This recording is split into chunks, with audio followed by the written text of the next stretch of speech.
हिंदी व्याकरण के बारे में हम लोग हिंदी व्याकरण के बारे में पढ़े थे उस दिन। आज हम लोग हिंदी व्याकरण में एक शाखा वर्ण विचार के बारे में हम लोग स्टार्ट करते हैं। ठीक है, वर्ण विचार में सबसे पहले है वर्ण। वर्ण को हम लोग क्या बोलते हैं? अक्षर बोलते हैं। वर्ण या अक्षर दोनों क्या है? एक ही चीज है। ठीक है, अब देखो वर्ण हम कहते हैं किसे, पहले समझिएगा। वर्ण किसे कहते हैं?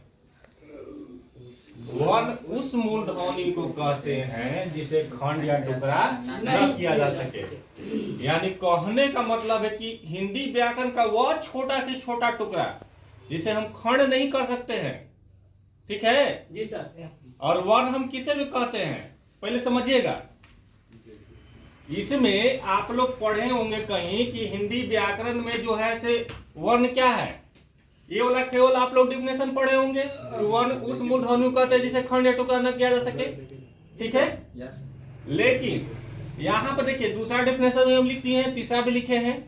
दूसरा में क्या लिखे कि हिंदी व्याकरण का वह छोटा से छोटा टुकड़ा जिसे खंड या टुकड़ा न किया जा सके। यानी कि हिंदी व्याकरण में वह छोटा से छोटा टुकड़ा है, उससे छोटा हो ही नहीं सकता है कुछ। उसे हम क्या बोलते हैं? वर्ण कहते हैं। ठीक है, क्लियर है? जी सर। हिंदी व्याकरण का सबसे छोटा लिखित अंश को भी हम वर्ण कहेंगे। अगर मुंह से बोलते हैं वो चीज को हम वर्ण नहीं कहते हैं, उसको हम क्या बोलेंगे? मुंह से कोई भी चीज अगर बोला जाता है तो उसे हम क्या बोलते हैं? ध्वनि बोलते हैं। लेकिन लिखित रूप को हम क्या कहेंगे? वर्ण कहेंगे। हिंदी व्याकरण के सबसे छोटा अंश जो है, जो लिखित रूप में उपलब्ध है, उसे हम क्या कहेंगे? उसे हम क्या कहेंगे? वर्ण कहेंगे। लिखित रूप को वर्ण कहते हैं, लेकिन छोटा अंश ऐसे बोलने से तो हमें पता नहीं चलता है। जैसे आप लोग बोलिए क में क्या है? क में अ मिला हुआ है, तो इसको अगर बोलेंगे तो इसको हम क्या बोलेंगे? ध्वनि बोलेंगे। ठीक है, बोलने वाले को हम ध्वनि कहते हैं। यानी कि मुंह से जो भी निकला जाता है उसे हम क्या कहेंगे? ध्वनि बोलेंगे। लेकिन वही चीज को अगर लिखित रूप में हम बोलेंगे, लिखित रूप में अगर लिखते हैं तो उसे हम क्या कहते हैं? वर्ण कहते हैं, वर्ण या अक्षर कहते हैं। आगे समझ में? जी सर। वर्ण हम किसे कहेंगे से आया समझ में? आगे बढ़े, बढ़िए। जैसे देखिए, जैसे में क्या होगा? आधा क, इससे भी छोटा कोई चीज हो सकता है? नहीं हो सकता है।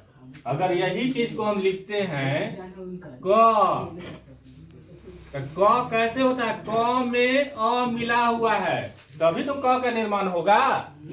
ठीक है, अगर आधा लिखते हैं तो आधा में होगा क का निर्माण? नहीं होगा। जब तक इसमें अ नहीं मिलेगा तब तक एक क बनेगा नहीं। क्लियर है? यानी कहने का मतलब है कि जो भी होगा हिंदी व्याकरण का, व्यंजन वर्ण होता है तो क्या होता है? उसमें स्वर वर्ण की मात्रा मिला हुआ रहता है। लेकिन व्यंजन वर्ण में स्वर वर्ण की मात्रा तो मिला हुआ रहता है, लेकिन स्वर वर्ण अपने आप में क्या होता है? परिपूर्ण होता है। उसका खंड करने का जरूरत नहीं होता है। जैसे अगर हम ले लेते हैं अ को हम खंड कर सकते हैं? बताइए, इससे छोटा तो अंश नहीं हो सकता है। अ तो खुद अपने आप में परिपूर्ण है। या उ बोलेंगे तो उ भी अपने आप में परिपूर्ण है कि नहीं है? है ना? तो इसको हम क्या बोलेंगे? आधा जब भी होगा तो आधा जब लिखेंगे कोई भी व्यंजन वर्ण, तब उसे हम क्या कहते हैं? वर्ण कहते हैं। क्लियर है? समझ में आ गया कि वर्ण किसे कहेंगे से? जी सर। केवल आप इतना भी याद करते हैं तो आपको चलेगा। ऐसे तीनों डेफिनेशन देख लीजिएगा एक बार, तीनों डेफिनेशन से भी आप लोग याद कर सकते हैं। ठीक है, अब उसके बाद देखिए, हिंदी व्याकरण में वर्णों की संख्या कितनी होती है? मुख्यतः 48 होती है, जिसमें स्वर वर्ण कितने होते हैं? 11। अब व्यंजन वर्ण कितने होते हैं? 37 होता है। स्वर वर्ण कितना होता है? 11। तो व्यंजन वर्ण कितना होगा? 37। अब मेरा सवाल उठता है कि स्वर वर्ण कौन कौन होता है? कहीं कहीं आप लोग बुक में देखिएगा कि वर्ण की संख्या कितना है? 46 कहीं मिलेगा, कहीं 44 मिलेगा। ठीक है, कहीं 52 भी मिलेगा और कहीं 55 भी मिलेगा। सब आगे आप लोग को पढ़ने के लिए मिलेगा। आगे सब चीज हम बता देंगे कि कैसे 42 है, क्या चाहे कैसे 44 है, कैसे 46 है, कैसे 48 है। ठीक है, या कैसे 52 है, या कैसे 55 है। क्लियर है? आ रहा है समझ में? जी सर। अब देखिए, व्यंजन वर्ण 37 है तो कौन कौन है? इसके बारे में थोड़ा सा हम जान लेते हैं। अच्छा ये बताइए कि ऊपर वाला मिटा दें। मिटा दीजिए। मिटा दो सर।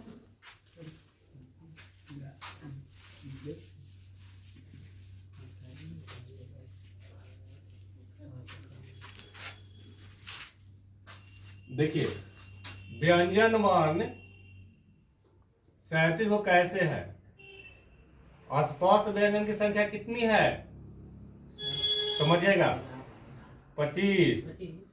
अस्पष्ट व्यंजन की संख्या कितनी है 25। अंतस्थ व्यंजन की संख्या कितनी है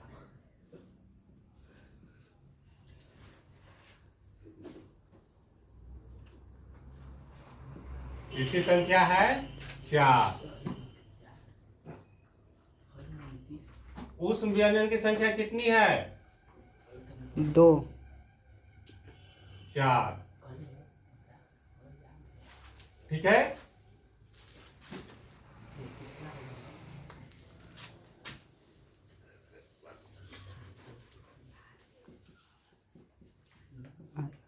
अयवाह की संख्या कितनी है 2 होता है यार। ठीक है।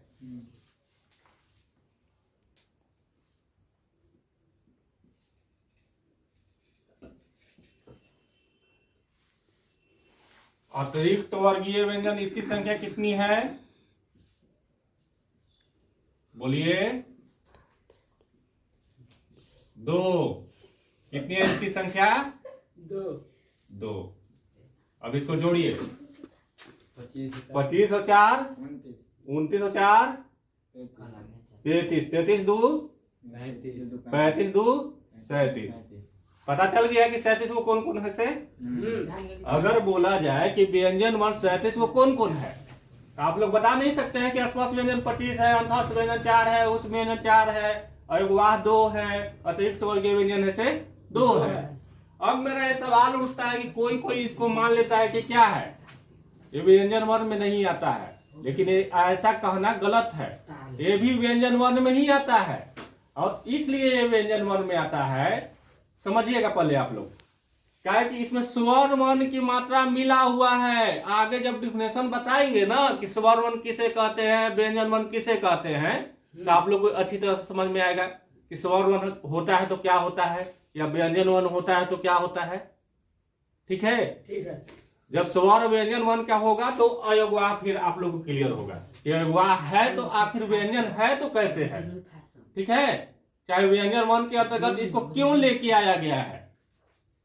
ऐसे लोग कुछ जो होता है जो व्याकरणविद है हिंदी व्याकरण के जानने वाले हैं ठीक है वो कोई जो हिंदी व्याकरण के जो विद्वान है वो मानता है क्या कि अयवाह जो है से व्यंजन वर्ण नहीं है, लेकिन इसको सही में देखा जाए तो अयवाह भी क्या होता है व्यंजन वर्ण के अंतर्गत ही आता है। जब आगे आप लोग पढ़िएगा अयवाह के बारे में अगर डिटेल से पढ़ाएंगे तो उस समय आप लोग को बताएंगे कि अयवाह होता है तो क्या होता है कैसे ही व्यंजन वर्ण है। ठीक है। ठीक सर। चलिए आगे हम लोग चलते हैं।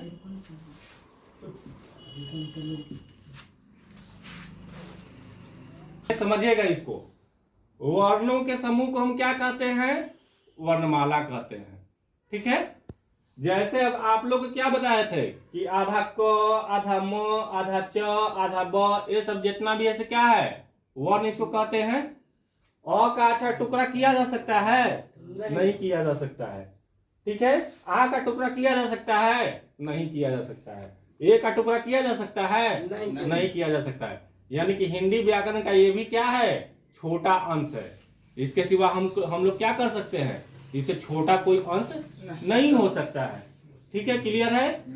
अब समझिएगा आप लोग कि ये सब जितना भी है जैसे आप लोग माला देखे हैं ना माला देखते हैं माला किस प्रकार का होता है। माला जो होता है तो उसमें तरह तरह के फूल लगा हुआ रहता है एक एक करके माला बनता है। माला ऐसे रहता है कि नहीं ऐसे रहता है फूल का बताइए ऐसे माला रहता है कि नहीं रहता है जी सर। रहता है ना बोलिए। ये जो माला होता है तो इसमें तरह तरह के फूल लगा हुआ रहता है एक ही प्रकार के। तब बताइए वर्ण जो है वर्ण का ये माला है तो वर्ण का माला है तो यानी कि वर्णों का समूह होगा। बहुत सा वर्ण होगा। हाँ यानी कि जितना भी ये सब लिखे हैं, एक अगर लिखते तो ये वर्ण का समूह नहीं होता, लेकिन ये पूरा जो लिखा हुआ है तो इसको क्या कहेंगे? वर्णों का समूह कहेंगे। तो इसको हम क्या कहते हैं? वर्णमाला कहते हैं। सभी को एक जगह अगर मिला दे तो उसको क्या कहते हैं? वर्णमाला कहते हैं। अगर फूल एगो है, समझिएगा, अगर फूल एगो है तो क्या ये माला बना सकता है? नहीं बना सकता है। जब इसमें 20, 25, 30 गो अगर फूल लेंगे तब तो माला बनेगा ना, मिल के ना बनता है। ऐसे तो अकेले बन नहीं सकता है। क्लियर है? चलिए अब हम लोग आगे बढ़ते हैं। वर्ण कितने प्रकार के होते हैं बताइए? वर्ण 2 प्रकार के होते हैं। कौन कौन? स्वर वर्ण और व्यंजन वर्ण। ठीक है, क्लियर है? अब इसके बारे में डिटेल से हम लोग सीखेंगे कि स्वर वर्ण कहते हैं तो किसे कहते हैं, व्यंजन वर्ण कहते हैं तो किसे कहते हैं। ठीक है, समझ में आ रहा है? Yes sir. अगर आप लोग से पूछा जाए कि वर्ण किसे कहेंगे तो क्या बताइएगा आप लोग? अगर समझ गए तो कोई बताइए तो, किसे कहा जाता है? ऐसे कस के बोलिए, थोड़ा सा जोर से बोलिए कि सुनाई पड़े। कोई बोल सकता है? One sir. लड़का या लड़की में से? Yes sir, one. हाँ आप बोलेंगे? बोलो। खड़ा बोले। वन उस मूलधनी को कहते हैं जिसका खंड या टुकड़ा न किया जा सके। चलिए, वेरी गुड। अच्छा, एक चीज आप लोग बताइएगा कि हम लिखे हैं च, ये वर्ण है कि नहीं है? बताइए। वर्ण है। च वर्ण है या नहीं है? कैसे वर्ण है बताइए हमको, बोलिए। च वर्ण नहीं है। च अगर पूरा लिखते हैं तो ये वर्ण के कैटेगरी में नहीं आता है। अगर यही चीज को अगर लिखेंगे आधा च तब ये वर्ण होगा, क्योंकि च में अ मिला हुआ है। ठीक है, आधा च प्लस अ।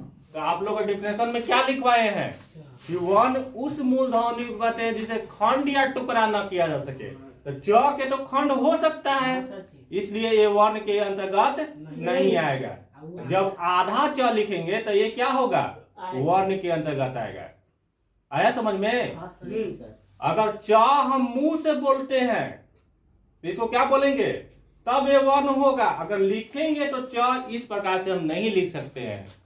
ठीक है, उसको अगर पूछा जाए कि वर्ण होता है या नहीं होता है तो क्या बताइएगा आप लोग? कि वर्ण अगर आधा च लिखेंगे तब वर्ण होगा, न तो ऐसे वर्ण नहीं होगा। क्लियर है? Yes sir. आया समझ?